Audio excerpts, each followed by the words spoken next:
Hello बच्चों, आज YouTube channel पर आपको मैथ से संबंधित बातें लेकर आए हैं। पिछले एपिसोड में आपको स्थानीय मान और जातीय मान के बारे में बताए थे। आज हम आपको लघुत्तम और महत्तम के बारे में बताएंगे, यानी एलसीएम और एचसीएफ। तो आज हम लोग महत्तम,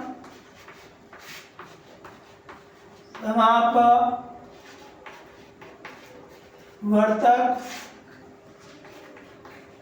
एवं लघुत्तम समापवर्त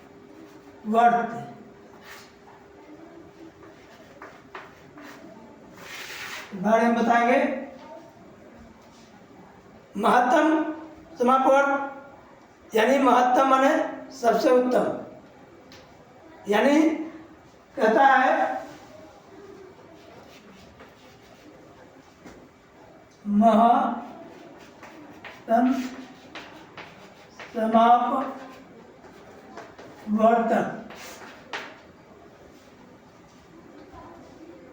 सबसे पहले महत्तम और लघुत्तम बनाने से पहले उसका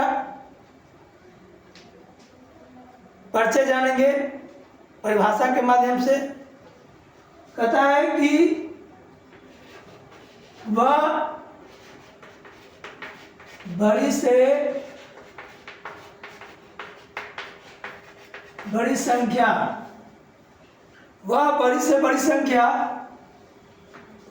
जो दी गई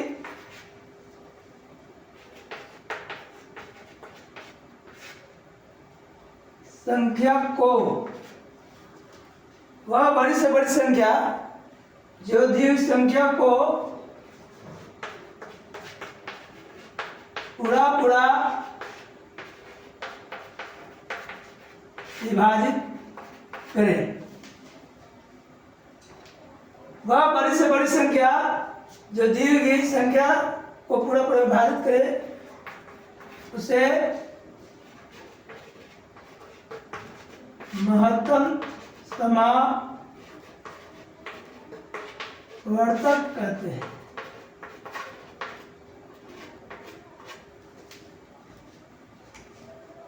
महत्तम कहता है कि वह बड़ी से बड़ी संख्या जो दी हुई संख्या को पूरा विभाजित करे, उसे हम महत्तम समापवर्तक कहते हैं। महत्तम समापवर्तक को जो है हम तीन विधि से बनाते हैं। पहला है भाग विधि, दूसरा है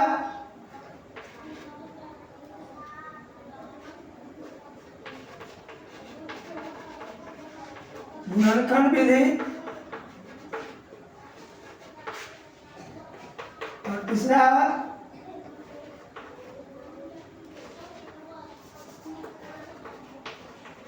अभाज्य गुणनखंड विधि। मसों को हम तीन विधि से बनाते हैं। पहला आपको भाग विधि है, दूसरा है गुणनखंड विधि और तीसरा है अभाज्य गुणनखंड विधि। ये तीन विधि से हम मसों को बनाते हैं। जैसे मान लीजिए आपको 8 है, 12 है, 16 है, ये संख्या दी हुई है। तो सबसे पहले हम भाग विधि बनाते हैं। हम पहले क्या करते हैं, जो छोटी संख्या होता है उससे हम किसी एक संख्या में लगाते हैं। जैसे 8 से हम 12 में लगाए और 8 एकम 8, 12 में से 8 गया 4, फिर इससे जो है 8 में लगाएंगे, 4 दूनी 8 कट गया। अब इसी 8 से 4 से हम 16 में लगाते हैं, 4 को 16, यानी ये 4 जो है आपका मासा आ गया। ये भाग विधि द्वारा है। अब इसी संख्या को हम गुणनखंड विधि द्वारा जानते हैं। गुणनखंड विधि का मतलब होता है जैसे 8 है, 12 है, 16 है। तो गुणनखंड कहते हैं जो जिस संख्या से कटे उसको हम गुणनखंड लिखते हैं। जैसे 8 1 से कटेगा, 2 से कटेगा, 4 से कटेगा, 8 से कटेगा। इसके बाद 12 1 से कटेगा, 2 से कटेगा, 3 से कटेगा, 4 से कटेगा, 6 से कटेगा और 12 से कटेगा। 16 1 से कटेगा, 2 से, 4 से, 8 से, 16 से। यह जो है इस संख्या का गुणनखंड हुआ। जो आपका 1 2 4 8 आया, इस 8 का गुणनखंड हुआ। उसी प्रकार 12 का गुणनखंड हुआ 1 2 3 4 6 12 और 16 का गुणनखंड हुआ 1 2 4 8 16। और इसका पहले क्या करेंगे, अपवर्तक निकालेंगे।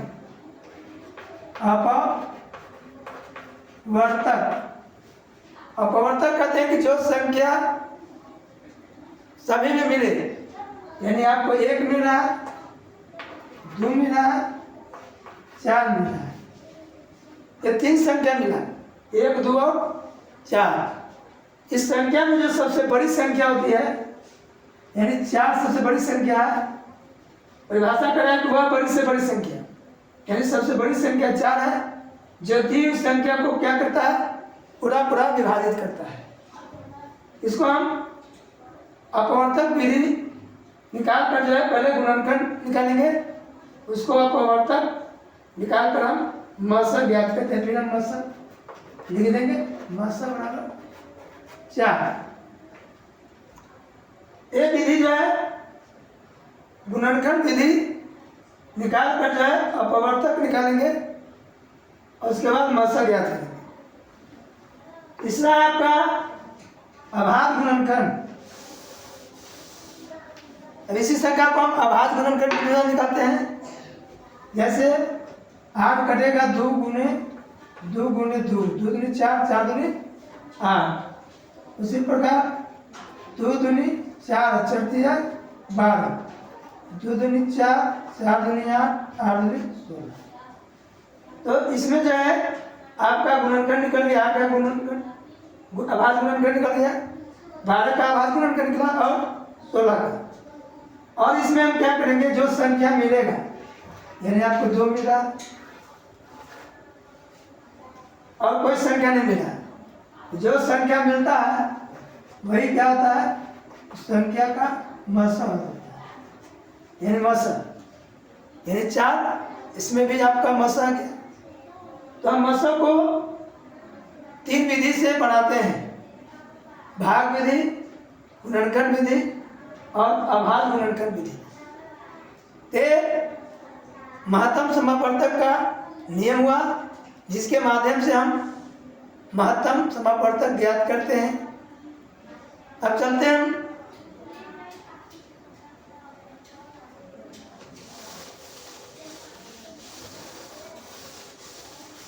लघुत्तम समापवर्तक। दूसरा आपका है लघुत्तम समापवर्तक। लघु माने होता है छोटा, यानी छोटी संख्या हमें ज्ञात करनी है। कहता है कि वह छोटी से छोटी संख्या, वह छोटी से छोटी संख्या जो दी गई संख्या से पूरा विभाजित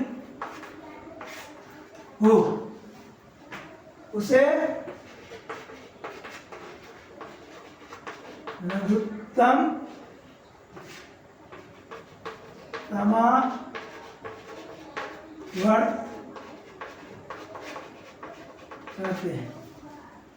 कहता है कि वह छोटी से छोटी संख्या जो दी गई संख्या से पूरा विभाजित हो, उसे लघुत्तम समापवर्तक कहते हैं।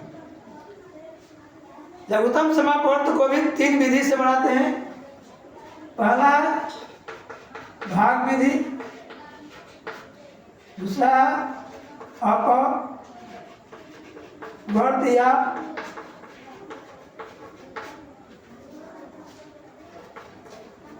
गुणज विधि,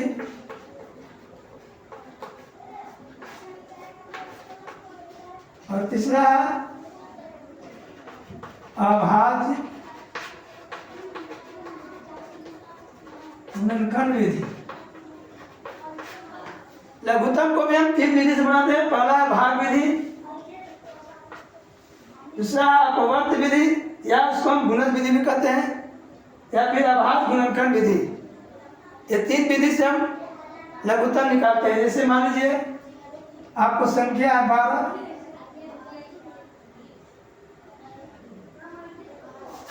सॉरी 6, 12 और 16, ये 3 संख्या है।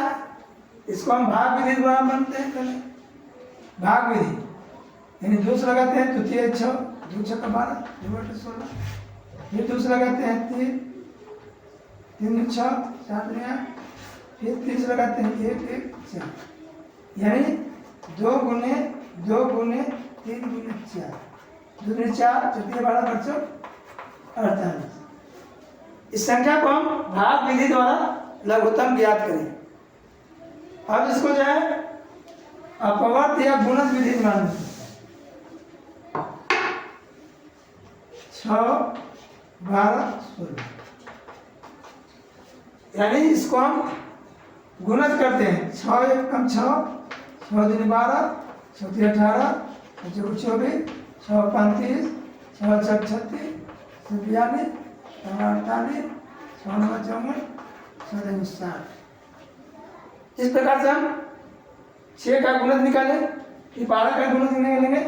12 कम 12, 12 24, 12 3 36, 12 48, 12 5 60, 12 6 72, 12 7 84, 12 96, 12 8 88, 12 10 20। उसके बाद हम 16 का गुणज निकालेंगे। 16 कम 16, 16 दूनी 32, 16 48, 16 6 64, 16 25 80, 16 6 96, 16 7 72 से, 16 8 88 से, 16 44 से, 16 10 60 से। इस सभी संख्या का हम गुणज निकालें यानी अपवर्त। अब जो इसमें से गुणज निकालने के बाद संख्या को देखेंगे कि कौन कौन संख्या मिल रहा है। यानी इसमें देखिए आपको 48 मिल रहा है। जो संख्या इसमें मिलती है और जो छोटा होता है वही आपका लसा हो गया, यानी लसा बराबर 48। ये आपका गुणज विधि या अपवर्त विधि कह सकते हैं। अब चलते हैं अभाज्य गुणनखंड विधि। जैसे 6 12 16 का गुणनखंड निकालेंगे।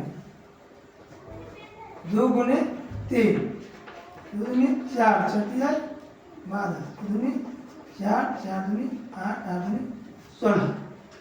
ये सभी संख्या का हम क्या किए, गुणनखंड निकाले, अभाज्य गुणनखंड निकाले।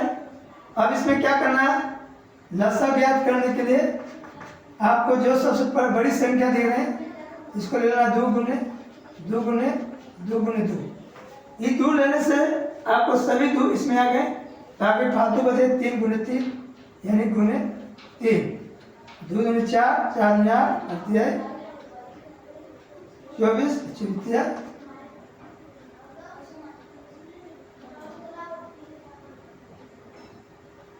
2 दूनी 4, 4 दूनी 8, 16 16 48।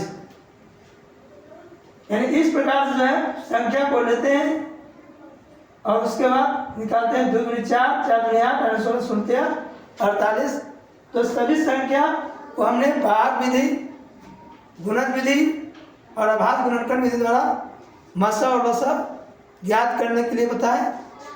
तो बच्चों, अगर मेरे चैनल को देख रहे हैं तो लाइक करें, सब्सक्राइब करें और कोई त्रुटि हो, कमी हो हमारे कमेंट बॉक्स पर अवश्य लिखें ताकि मैं और बेहतर कर सकूं। थैंक यू, धन्यवाद।